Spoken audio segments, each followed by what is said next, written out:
became alive. The matrons actually showered us, and you get 3 meals a day, which you don't get in the village. And they're just giving all that proper care that a child needs in their life.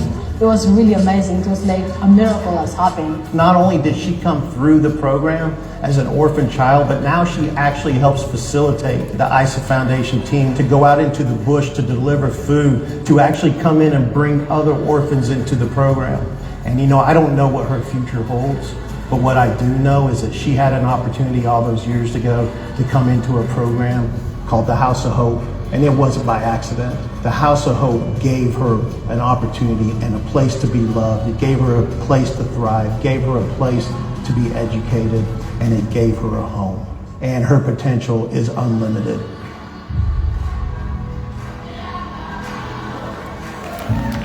Woo! And we're in for a huge treat because she is here all the way from Kenya. Please welcome Rebecca to the stage. Rebecca! Woo!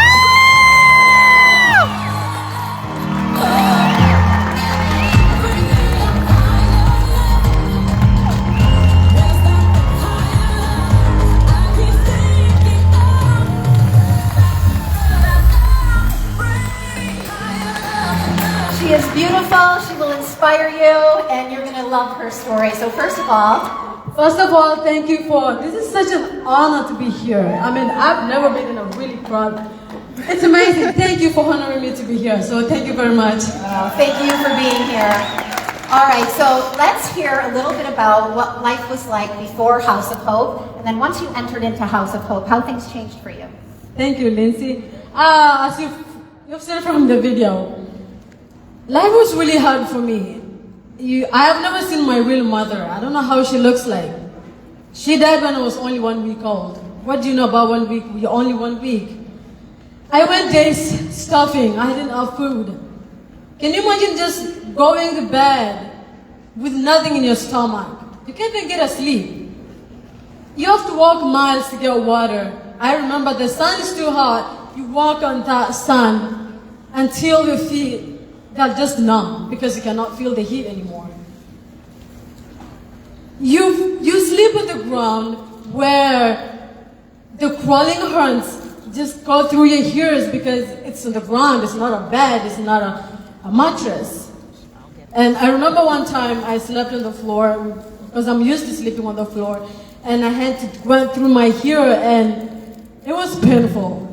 We couldn't go to the hospital because we couldn't afford to go to the hospital. I had to put water in my ear. That's what my grandma told me. And I had to do like this for the energy to come out, and it came out.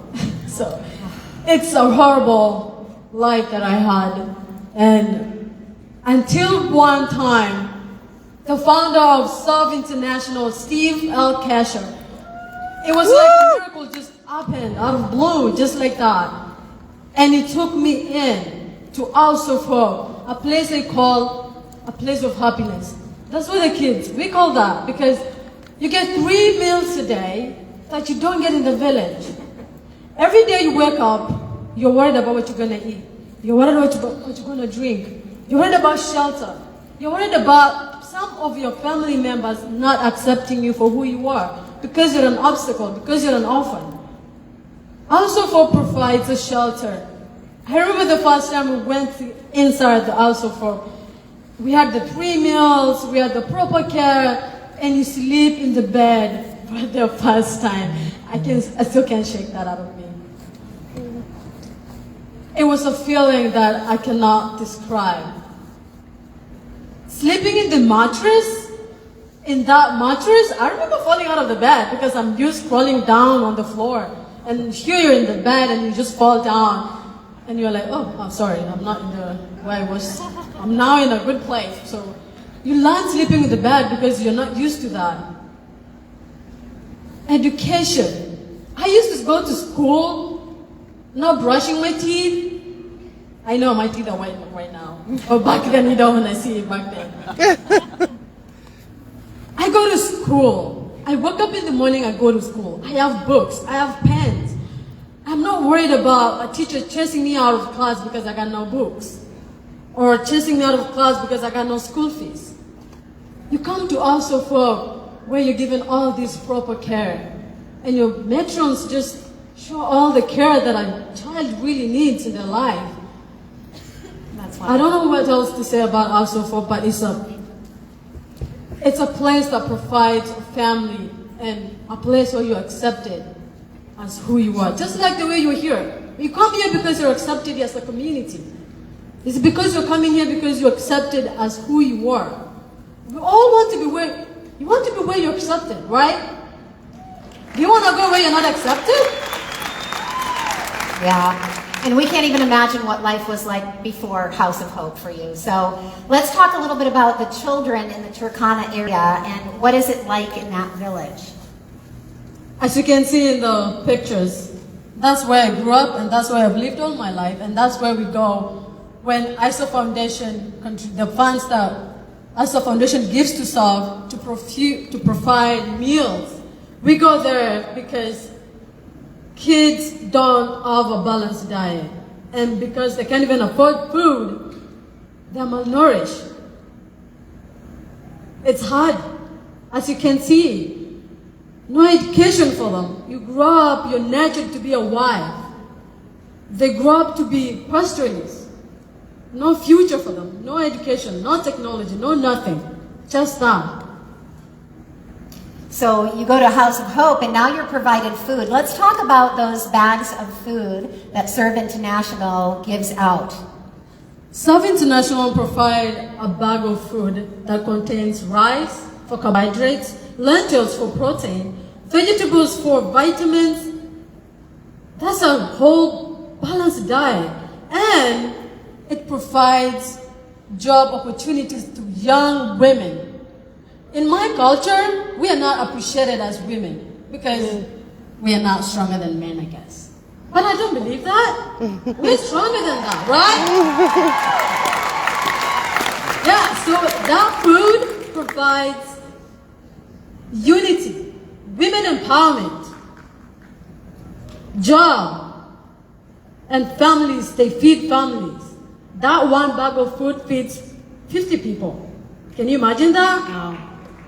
We can't. It's about the size of our shakes, so we can't hardly imagine that, Rebecca. So talk about what happens to children once they age out of House of Hope and they become 18. That's a good question right there. You know why it's a good question? Because when I turned 18, the government does not allow kids who are 18 to be in the orphanage. And ISO Foundation stepped in. We were worried. We were all worried about what's going to happen to our kids the moment they hit 18 because they're not done with school and we're not ready to let them go because ISO want to provide them, future. And ISO Foundation stepped in and they built the transition houses for the 18 kids, 18-year-old kids to continue with school. Woo! You guys, it doesn't get better, right? That is just amazing because I don't see people clapping because I think that's like a miracle for me because seeing those kids like waking up every day in such a beautiful house. Have you guys seen those houses? They're really amazing. So that's like another step for them to continue with school. So ISO Foundation is doing a really good job.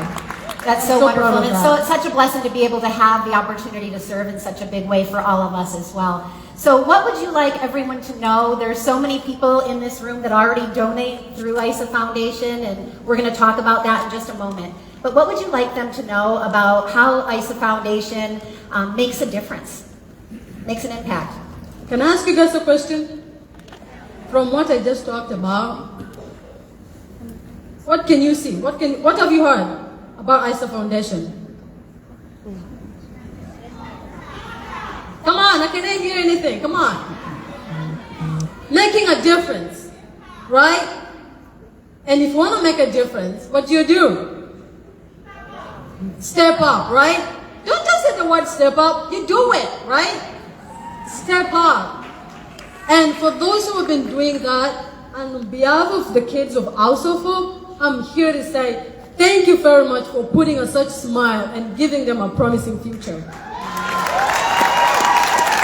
Isn't she amazing? Such a blessing. So Rebecca and I invite you all in the efforts of the ISA Foundation to donate. So we have something really special going on. The Cougars are so generous in that for every dollar donated at this event, they are going to double that up to $150,000. So every $1 you give will be $2. So we have baskets that are going to be passed around the room so that you can make donations. So whatever cash donations you're able to make today, that would be greatly appreciated. Or you can even scan this QR code up on the screen to process your commitment and give whatever you are led to give. And I hope from hearing Rebecca's story, you realize what an impact you're making. And I also want you to realize that is one example of the work ISA Foundation does. They do a lot more than their work through Serve International and in Kenya. So for those of you that are ready to really step up, and if you'd like to give a donation of $5,000 or more, if you will just stand up, our volunteers will find you. They'll have you fill out a form. That would be absolutely amazing. So just stand up if you're